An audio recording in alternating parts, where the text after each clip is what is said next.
What up, it's your boy, the Truth 31. Hit like, subscribe for all that decent goodness on your face, neck, and chest. And I know, just the thumbnail alone will trigger all you Batman fans out there. But listen to me, all right? I'm a Batman fan myself.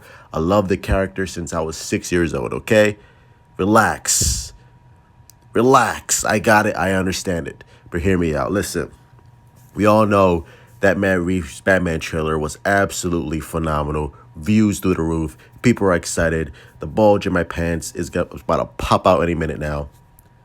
And I think it would make sense for this interpretation of Batman. What Matt Reeves and Robert Pattinson are creating is a dark, dark character. A dark psychological drama is what they're trying to do. From what I've seen, just from the trailer alone, it seems like this Bruce Wayne is far more damaged. Not Joker damaged, actually damaged. Don't eat the fucking shit on your forehead. More psychologically just traumatized. More than any other Bruce Wayne iteration that we've seen so far in film. I think what Robert Pattinson and Matt Reeves are trying to really delve deep into what really makes Batman tick, his psyche, what makes him so fucking just brutal, and really delve into this dark, twisted version of Bruce Wayne that it seems that we're getting so far, and really see that version that we haven't seen on screen before. And I know, and listen, Batman has killed. Okay, he's killed in comics. He's killed in movies. I think the only version of Batman that we haven't seen kill, I think, was probably the Joel Schumacher Batman and Robin. I think that's the only version that we haven't seen Batman kill. And listen, Batman, and I know people, the hardcore Batman fans, like Batman shouldn't kill this and this. But look. I said, look it. What the fuck am I, 12 years old? Look, Batman is a fictional character, which means you can do whatever you want with the character. You can do whatever you want with him, depending on the artist and the writer's interpretation. Just like comic books, every artist comes along and every writer comes along to do their version of what their Batman should be and is. Just like Zack Snyder, just like Tim Burton, Joel Schumacher, Matt Reeves. All right? The Batman doesn't kill, has a code, that works in comics. You have comics for that. Comics and movies are two totally different mediums. They're not always going to be the same. Sometimes the films are going to make you very unhappy, right? This is someone else's vision. This is someone else's interpretation. You may not like it, but you have to respect it. And quite frankly, the whole Batman doesn't kill, that works great for comics. It works wonderful for comics. It's been working for a long, long, long time.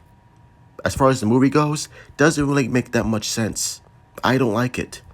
I don't like this idea of being so beholden to this comic book rule, this comic book notion that Batman doesn't kill. Says who? Says who? Says who? Says who? Guess what? If I wrote a comic book, and if I got the privilege to be handed a comic book Batman title, guess what? The first thing I'm doing is, I'm having my Batman kill. Issue 1 will be over because Batman will kill everyone. And it would make sense for this Batman to at least maybe not go on a fucking punish or killing spree, but maybe do it by accident. Because again, this Batman seems so unhinged. He has no self-control, no composure. He's full of rage. The rage, like Alfred said, Jeremy Irons in BVS. I mean, this Batman seems more vengeful and unhinged more than fucking Ben Affleck's Batman, and that's saying a lot. So I think this Batman is going to push the envelope. At least that's what it seems that Matt Reeves and Robert Pattinson are really trying to do. Push this Batman to the limit, to the ultimate limit. And what if he kills someone? Maybe by accident. Maybe because he was so unhinged, so just full of rage in his eyes because he's thinking of Joe Chill or whoever killed his parents in this continuity, that he loses control and he kills someone. To me, that makes it more interesting to have a Batman kill someone, maybe by accident, and then learn slowly but surely to have this set up, this moral code. It's like, look, I fucking lost my mind. I went over the edge. I looked into the abyss. And I need to fucking pull myself back and see that arc grow from 2, 3, and however Batman movies that Robert Pattinson wants to do. That to me seems a lot more interesting, to see a Batman who's killed and wants to make sure that that never happens again. And slowly but surely, we see his moral code build. We see the Batman that we all know and love, right? To me, that is that story setup is a lot more intriguing than someone who doesn't kill, who already has the moral code right off the bat.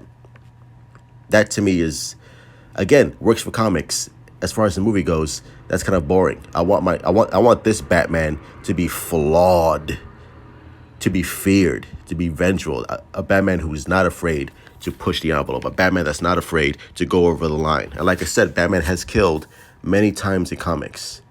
Many times in comics. Worse than, I mean, the executions that Batman performed in comics, especially the old days, far worse than what Matt Reeves, Zack Snyder, Tim Burton has done in cinema. I mean, those comics were brutal. I mean, Batman's damn near fucking Dexter. Just like killing criminals and doesn't give a fuck. It's like, okay, well, he died. Oh, well. Alfred, make me some tea. That's the kind of Batman that fucking the old days were dealing with. Fuck, a Batman that doesn't give a shit. So again, this whole Batman moral code, I don't kill, works great for comics. But this is a fictional character. Fictional character. You can do whatever you want with him. You can do whatever you want with him. You want to put him in an Adam West suit? Go ahead. You want to put him in a fucking Michael Keaton suit? Go ahead. You want to put him in a fucking Barney the Dinosaur suit? Go right ahead. Do whatever you want with him. Matter of fact, don't ever do that. But this is a fictional character, like Ben Affleck said in Jay and Silent Bob. Fictional characters. They're not real. I know they feel real to us, but they're not. Give these writers, give these creators the creative freedom to do what they do best and create. Tell new stories. Give us new interpretations of these characters that we never even thought of before. That's what you're doing, right? That's what Matt Reeves is doing. That's what every creative tour de force should do. Create something new, fresh, exciting. And guess what? This is what Matt Reeves is doing. If he wants to have his Batman kill, I'm all for it. Because that makes the character more interesting.